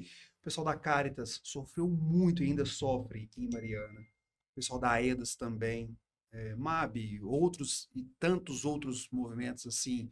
São movimentos sociais, movimentos que compram briga, que pretendem. E eu acho isso maravilhoso, porque, por exemplo, tem barragem na minha cidade. Eu não faço parte desse movimento, mas eles lutam por mim. E os meus ainda criticam. Então, assim, é uma coisa que não entra na minha cabeça, não busca entendimento, não busca porquê, né? E eu acho que a Mariana não tem que entrar pra política mesmo, não. Né? Ela faz política. Eu quero muito fazer uma revolução política mesmo, mas, sabe? Do jeito que você está fazendo. E contribuindo, inclusive, né, formação, né? Sem formação popular, a gente também não consegue fazer a transformação política nos espaços de poder. Eu gosto de incentivar as pessoas, inclusive, a entrarem para a política, mas eu acho que o meu dom é justamente esse. Ótimo, que bom, multiplicar. E é muito interessante também que você vai ali para a comunidade e você vai para a academia, né? Você vai para, sabe, tem um embasamento. É o que eu ia falar. Ela faz parte da academia, mas ela consegue levar o que está dentro. É porque, às vezes, sendo política, assim, estando dentro de uma câmara ou alguma coisa do tipo assim, independente da esfera, vai te privar um pouco disso. Não que você não poderia dar continuidade. Só que você estando dentro da academia, levando o que está dentro da academia para aquelas pessoas que possivelmente não têm acesso ou não tiveram uma oportunidade de conhecer ali a fundo, eu acho que você consegue transformar a vida delas ali muito mais do que se fosse gerir uma política ou alguma coisa do tipo. Sei lá, é uma opinião de que também quem não é político nenhum, é uma percepção, vamos dizer assim, que com faz... elas, né? Que a transformação, ela vem dos pequenos, né? A transformação, ela vai vir quando a gente tomar consciência de que a gente é trabalhador, operário. Ninguém aqui está lucrando, né, com esse sistema econômico. A gente faz parte do grupo que paga o preço. Então, eu acho que é isso. É a gente ir tomando consciência, ir se formando para construir o Brasil que a gente merece, com soberania, com desenvolvimento, com educação, com saúde, valorizando o nosso povo. E com as nossas mãos também, sem esperar que vai vir uma solução do alto, mas que a gente vai ajudar a construir, a cobrar, a definir. Acho que é por aí. É isso aí, é por aí. Vamos embora trabalhar. Gente, muito obrigada. Vocês querem falar alguma coisa? Onde é que acha vocês? Vocês querem ser achados? A Marina podia falar do livro dela, não onde que acha. Então, se alguém quiser... Eu não quero, não. Você não quer ser achado, não. Procurado. Então, coloca meu Instagram aí na tela, se tiver como. Isso. É @Marina Oliveira, mas aí tem que retirar o A do último Oliveira e colocar um X. Então eu vou escrever para você e aí você coloca lá. E se alguém tiver interesse de ter o livro, é só entrar em contato comigo que a gente organiza. Pelo Instagram mesmo, tá tranquilo. Ah, que ótimo. Thales? As minhas redes, elas são mais sobre política e sobre futebol, principalmente, né? Então, e os documentários, né? Também mas futuramente a gente está com um projeto aí, a gente vai fazer alguns documentários. Ainda não dá para divulgar, mas @CinemaUai. Cinema Uai, aí tira o cinema, o A de cinema, fica o Uai, Cinema Uai. Aí é uma produtora de documentários aí que a gente vai, se Deus quiser, conseguir contar um pouco da história aí também. De Brumadinho. De Brumadinho e região. E região. Okay. Não somente falando sobre rompimentos de barragem, né? Que é o nosso tem principal. muito mais. A gente criou essa produtora, eu e o cineasta que trabalha comigo, para levar justamente o que Brumadinho tem de melhor, que são coisas que, tipo assim, Brumadinho não é só rompimento de barragem. Eu morei fora de Brumadinho por 4 anos.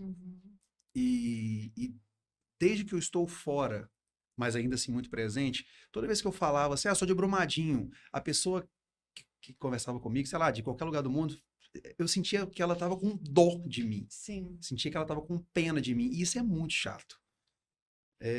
E eu falei, pô, mas eu quero levar o nome de Brumadinho adiante das formas positivas, que Brumadinho não é só vale, não é só rompimento de barragem, a gente tem coisas maravilhosas lá, de um povo muito maravilhoso. E a gente criou essa produtora de documentários para poder mostrar para o mundo inteiro. A gente nós participamos é o 4º festival internacional que a gente participa. A gente estava no Reino Unido e depois a gente foi para a Grécia, e na Grécia a gente ficou em 3º, com o documentário de um peão de rodeio de Brumadinho, que ficou bem legal, modéstia à parte. E depois a gente foi para a Espanha e hoje a gente chegou nos Estados Unidos com um documentário sobre a APAI. E a gente fez uma pergunta para os alunos da APAI. É uma série que a gente vai fazer. Coisa simples, tipo, o que é a felicidade, né, dentro de um ponto de vista. Para os alunos da APAI... Nada simples, né? Pois é. Para os alunos da APAI, a maioria lá respondeu que é quando minha mãe deixa eu tomar banho sozinho, é quando eu tenho uma atividade, sei lá, com água para poder fazer, aí eu me sentir útil, aí eu vir para a escola, aí eu estar com meu amigo aqui, é quando minha mãe me põe na minha cadeira e eu vou andando, é uma coisa bem legal. Sim. Para as pessoas, para os universitários, a felicidade é conseguir, nessa loucura diária, vencer o tempo, né? Conciliando a escola, o trabalho, a aprovação. Quando eu tiro uma nota boa, eu fico muito feliz. Felicidade é feriado, é descansar. Né? Para aquela pessoa que recentemente está, né, tá totalmente apaixonada, a felicidade é ir para o cinema com meu namorado, minha namorada.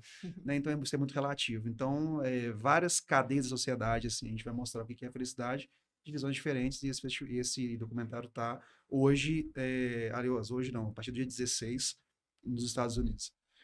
Legendados em inglês, português, espanhol, e é isso. E @Cinemuai. E só uma última coisa aqui, eu queria dedicar essa minha participação aqui à minha tia Naí, meu primo Hugo, que se foi pela Vale aí, por essa tragédia crime, e é a primeira vez que eu participo de uma coisa assim. Participei na produção de várias, né, desde o dia 25, o que eu mais fiz no janeiro ali foi trabalhar, recebendo imprensa de fora do país, pessoas do Brasil também, e é a primeira vez que eu sento para sei lá, para ser ouvido, vamos dizer assim, né? Para ser ouvido, assim, já escrevi muito, mas para ser ouvido, assim, trocar essa ideia igual a gente trocou aqui a primeira vez. E eu espero que a minha tia se sinta confortável com isso. Ai, que bom, Thales. Obrigada. Muito obrigada. O primeiro programa eu também dediquei a uma amiga nossa em comum, que é a Maria Angélica Angel, e hoje eu falei com ela, falei, esse também é para você, amiga. E representando, né, que elas representem todas essas pessoas, cada um. Bem assim, né? Todas e cada uma delas se sintam abraçadas e um pouco ouvidas também através de vocês. Obrigada, gente. Demais.